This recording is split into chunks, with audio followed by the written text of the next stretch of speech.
Okay, so here's the Ford LGT 125.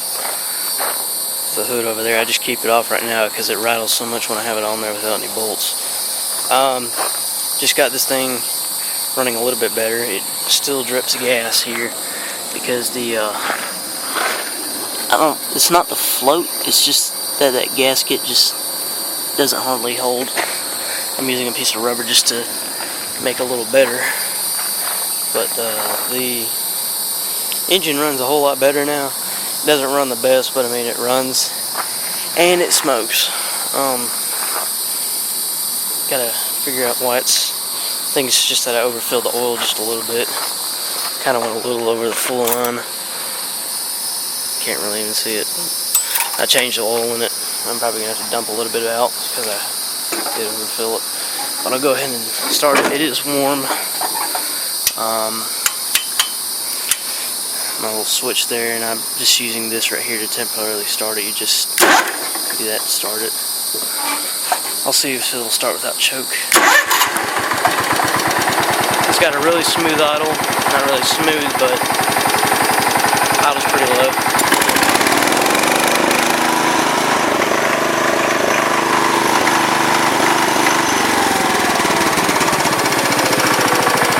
Put it in high gear. You have to hit this reverse real hard to get it to work.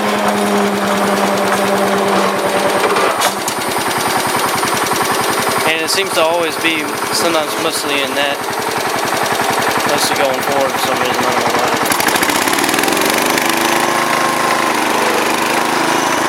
It sounds like it's grinding.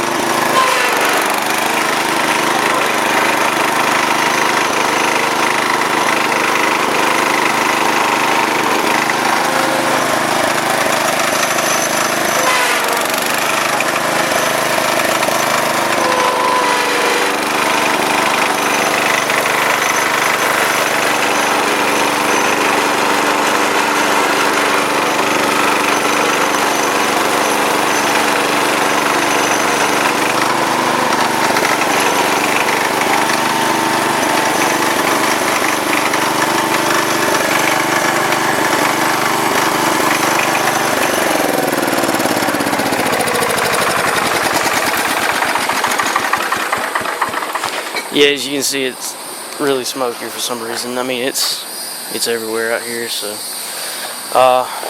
gas tank. For some reason, I can't get this hose clamp to stay down, but this one will stay down. I did have to clean the gas tank out. Very dirty. It's still kind of rusty in there, but it's most of the chip stuff is already off. It seems like somebody put a brand new starter on it because the starter sounds like it's brand new. I mean, if you hear it.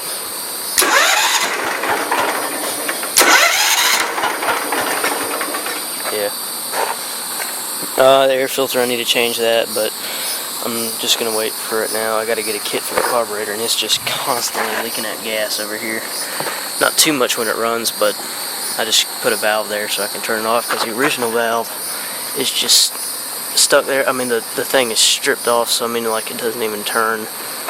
So, I'm not even going to bother with that. But yeah, you can see it charges. It charges the battery. It says it's got a 15 amp charger on it, but it charges at 10 amps, which is still okay. I did pressure wash this. I think I said that in my last video.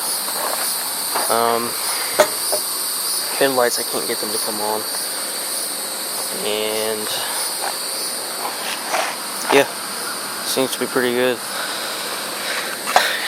Gotta get that fixed somehow. I'm probably just gonna put a piece of steel across here and just bolt it down like that and then paint it. I'm gonna paint the hood. I'm gonna paint this. I'm not really gonna worry about it. I'm just gonna lightly sand it off and then put some primer on it. I mean, I'm not too worried about this thing. I just want it looking a whole lot nicer.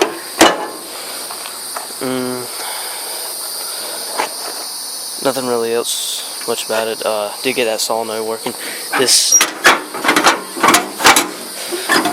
brake cleaver, sometimes it just has to be pushed down just a little bit. I mean, it's very sensitive. I mean, like right now, you have to push it all the way up to get it to. Yep. Yes, if you push it down all the way, it's not going to work. I guess for some reason it doesn't like it if your brake's down. It's like the opposite. Usually if your brake's down, if your brake's up, it won't crank, but for some reason you have to push it. When you push it down, it won't crank. So it has to be up in order for it to crank, which I figured out that's why the solenoid wasn't working, because I had the brake on the whole time. So yeah,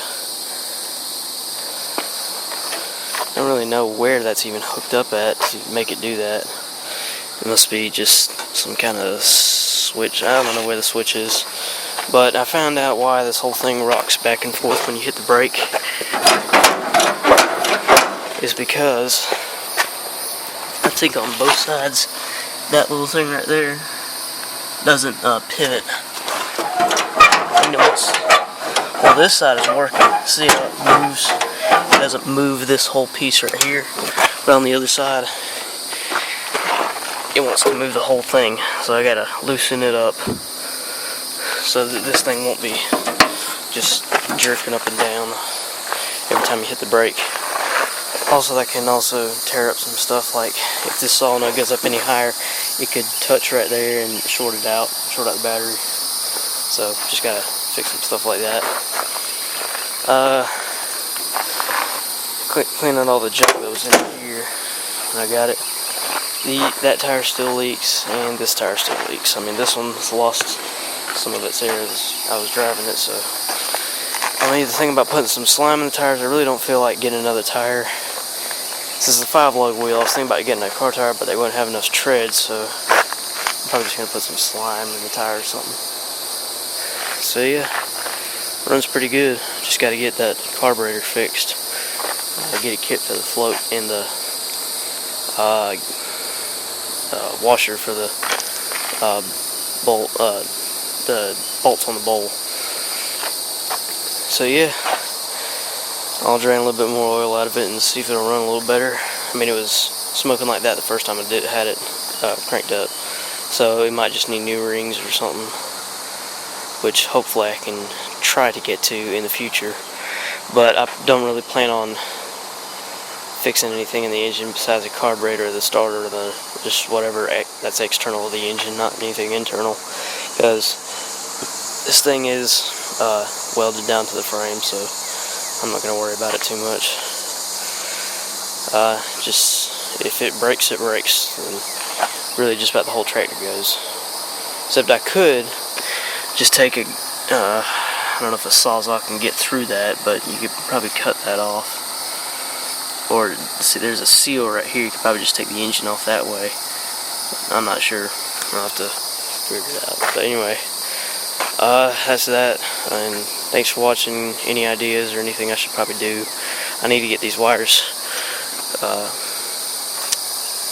of the way. I don't know where they're supposed to go, but that can easily short out right there, and so can this one. So, got to get all that out of the way. So yeah, thanks for watching.